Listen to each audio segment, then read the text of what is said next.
outer space, in outer space, in outer space, space, space, space, space, in outer space, in outer space, in outer space. All right. Welcome to episode 00020 of the Vast Differences podcast.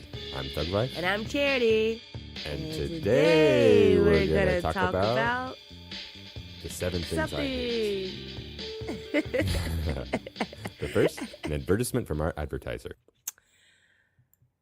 One continent. The world's continents were once all joined together as one. And there's no reason why they shouldn't be again. Which is why Emirates now serves more than 50 destinations across the world with crew from over 100 nations. Geologists call it Pangea. We call it Emirates. Fly Emirates. Keep discovering. Visit www.emirates.com/VDpod for a 10% discount of business class fare. Ooh. Awesome. That's a good deal. Yeah. But why did we go for business class? We should have gotten like first class fare. I don't know. And they're rich enough. They can afford it. full disclosure, I don't know the difference between business class and first class. I'm not sure which is better. I'm pretty sure first class is the best because it's first. I'm going to trust you on that one. I've never flown anything but coach. Oh, yeah. But you get to walk through the sections, right? Like you walk through the business class and it's just like, oh, we got more leg room and we got like a cubby for our drinks and stuff. You walk through the first class and it's like, oh, we have a bed. Those guys seem so smug to me. If I ever get scoundrels. bumped up or if, as this podcast continues to grow, if we're ever millionaires and I'm flying first class or business class, I'm not going to get on until after the other people get on, just because I feel like it's a total b-hole thing to do is like get on early and sit down with lots of space and then the plebes have to walk by towards Yeah, I don't want to be, if I ever had first class, I wouldn't want people walking by and looking at me. And besides, like, if you're on the plane first, then you have to wait the longest time on the plane. Mm-hmm. Yeah, You're on the weird. plane longer than everyone else. But I did get bumped up to first class one time when I was flying really? from, like, Ohio to Georgia. What was it Those like? are really short flights, so I didn't get to really enjoy it.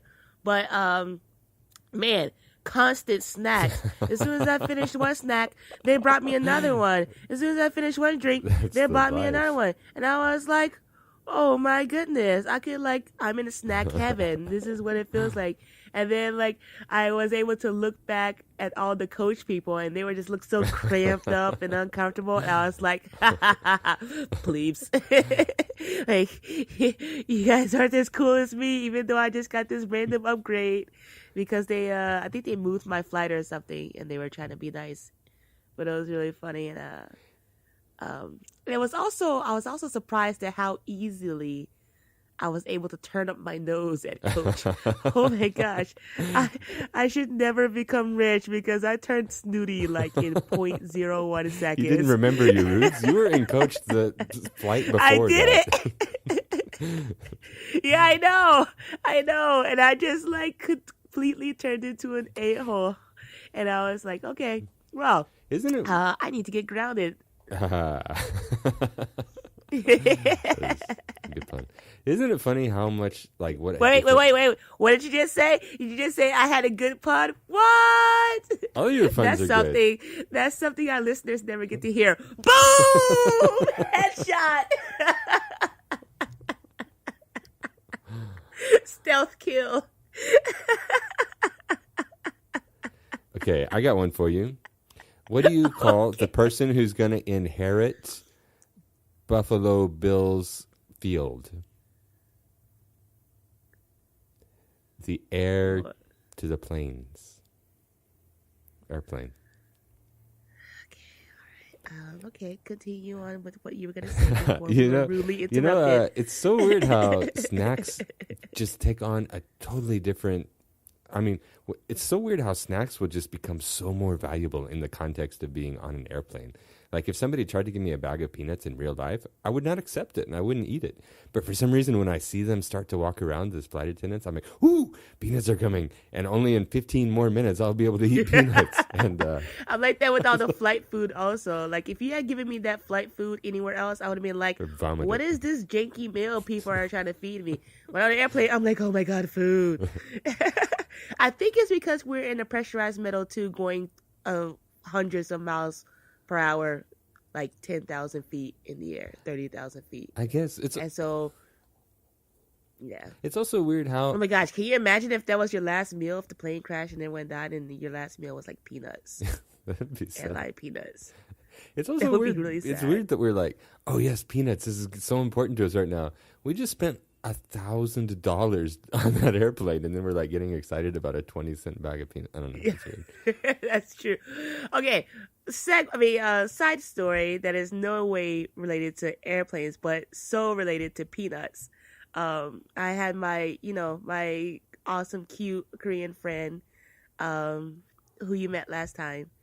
She was, we were outside a restaurant, and there was a giant penis statue outside the restaurant because it was famous. Hey, this is a family Korea has a podcast. weird, yeah. Well, no, this is like Korea's like obsession with penises. I don't know why. They have like a whole island, a whole park filled with sculptures dedicated to penises, basically.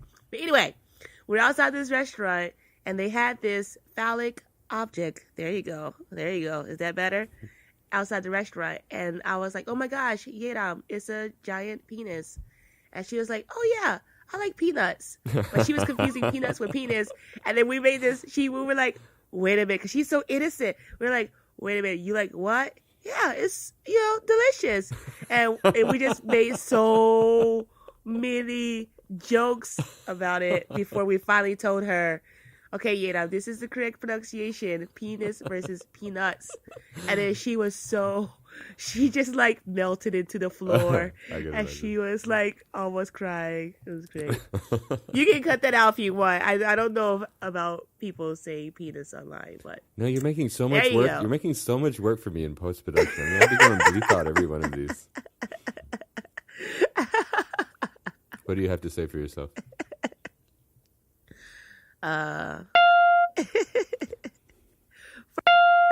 I can't say it is, but Oh, that's very hurtful, Charity. Wow, I can't believe you'd say that to me. About my mother. which is funny because like in the high school and university, I had a reputation for never ever ever saying a bad word. Yeah, me too. I don't think I've ever said a bad word in my life. It's weird. Wait, in your life, Like, I don't have anything against it. I like hearing them. I think it's hilarious. when you've never said a comedians bad cuss, word but- in your life?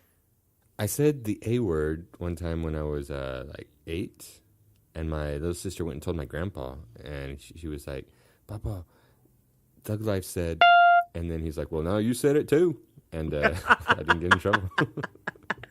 You really haven't said a bad word?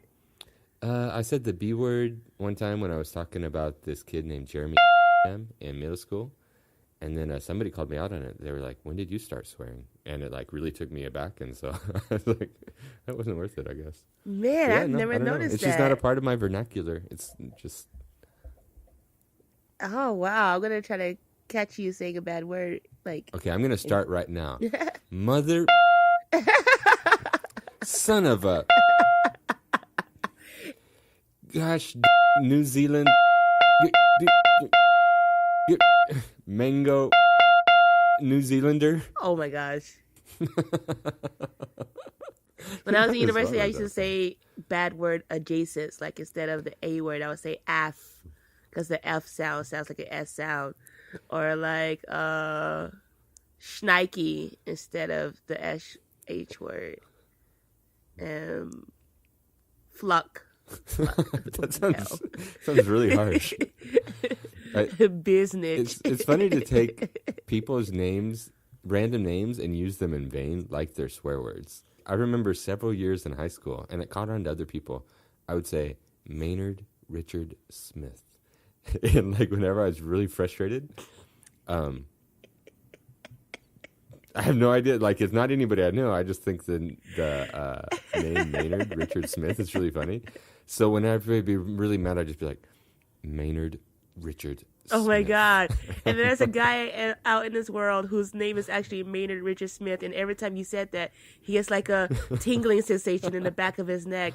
And he's like, what is going on? And he's been to visit doctors all over the world. And he has never found out the cause of this the cause of this problem. And so if he ever by chance comes across this podcast and he listens to this particular episode, he's going to be like conflicting emotions. So relieved and so One angry. thing that'll make him feel better, though, as he's visiting doctors all over the world, if he goes to emirates.com/VDPod to get a 10% discount on business air. Yeah, and the doctors give you lollipops. All right. On that note, thanks everybody for listening to episode 00020 of the Vast Differences podcast. I'm ThügLife. And I'm Kitty. And this was Vast Differences. Oh, wait, we didn't say how our topics were the same. We didn't talk about our topics. Oh, what was your topic? The 7 things I hate. Okay.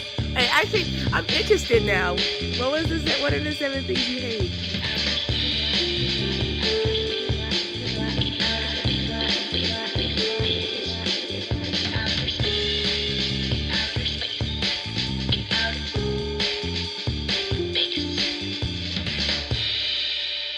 What is your topic? What is your topic?